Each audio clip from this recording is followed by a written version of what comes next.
I saw the video that you sent out there last week explaining maybe where things are. Is there a bit of a gap between the actual of where you are at the minute, which is in a must-win game, and the feeling that there is belief and positivity in the group? In terms of there not really being belief and positivity, or in terms of how you join them up? Yeah, how do you join them up? But looking at Saturday's performance, and the fact that you've now backed yourself completely into this, probably have to win 2 games. One probably won't be enough.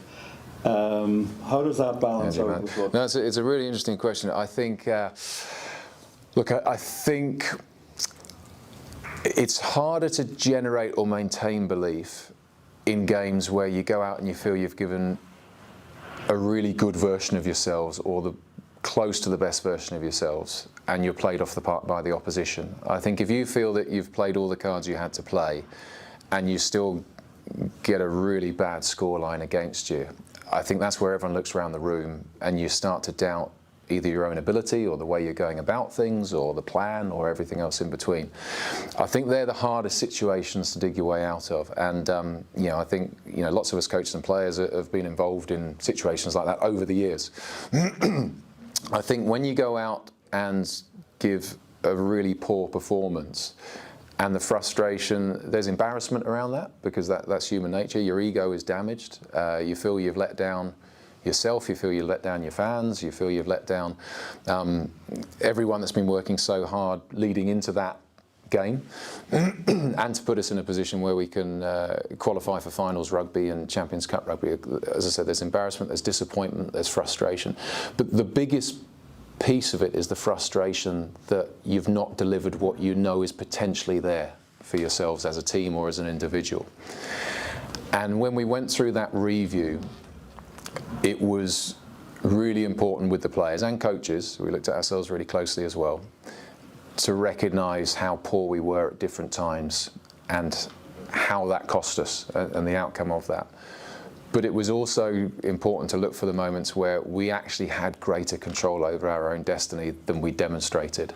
So it might be as simple as the first kick-off of the game, where we get a really good chase, a great dominant tackle from Oisin Dowling, good ruck pressure to slow down the ball.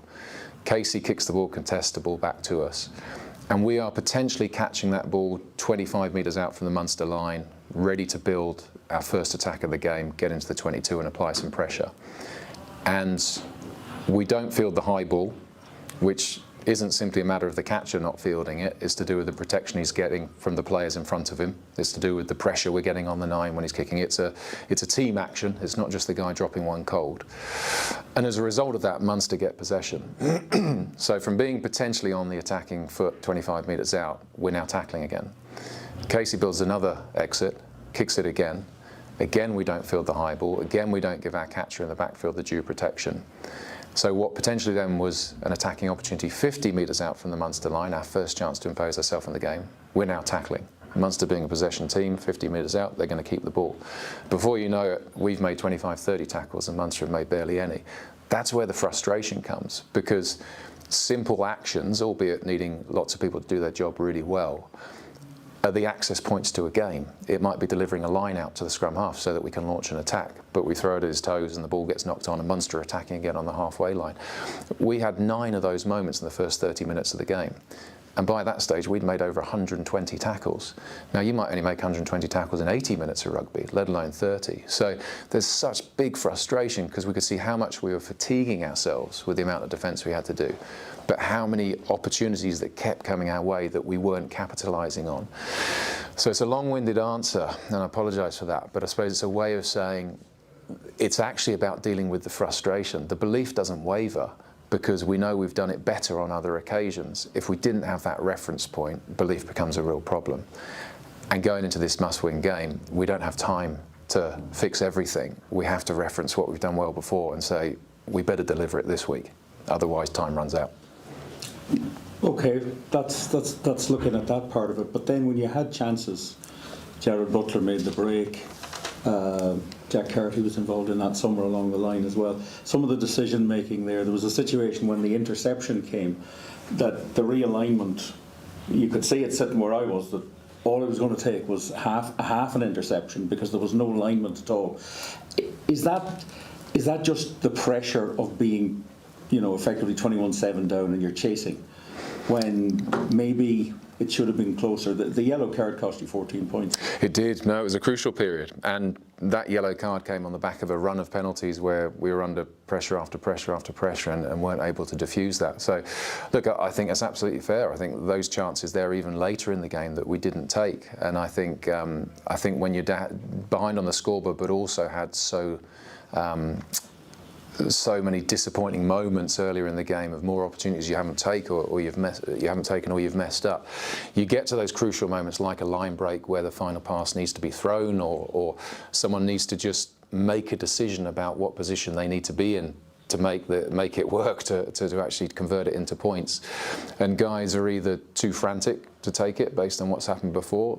There's a big load of fatigue in there as well, which is not an excuse because we've created our own fatigue by not hanging onto the ball. And quite often there's that mental pressure of going, crikey, we finally got an opportunity, we must take it. And you either see inaccuracy in those moments, or you see sometimes players not taking any option. Do I pass left? Do I pass right? Oh, crikey, I've just held on to it because I've run out of time to pull the trigger. So I think those moments are an outcome of the hole you've dug yourself in previously. And I said that's not an excuse, that's controllable by us. Stats would indicate that you're one of the fastest teams between your own 22 and the opposition 22. What's going wrong in the opposition 22? Because then you seem to slow down completely. Is that a nervousness thing, or is it trying to be too precise, or just lack of decision making? I think there's probably two different scenarios where you get into the opposition 22. I think when we've accessed and we're building phase play, or we've had a set piece move and we've got ourselves into the 22. I think there are those scenarios where we've got improvement to do, but we're on the same page in terms of where our forwards are working to, where our backs are working to, and what we want out of that. And actually, when you look at the points per entry in those scenarios, we're tracking all right relative to other teams in the competition. I think when you get a line break, such as the one you're talking about with Jared, and you get in there and it's more chaotic, and you're looking for guys to either make decisions in a split second or to take ownership of the situation in a split second. That's where we've not put enough of those chances away this season. So there's obviously a coaching bit of it in terms of how do we train and how do we message the options and the decision making better in there, and there's a practice element of it, of actually just giving the guys reps of trying to do that at training. But it is something that we're disappointed by.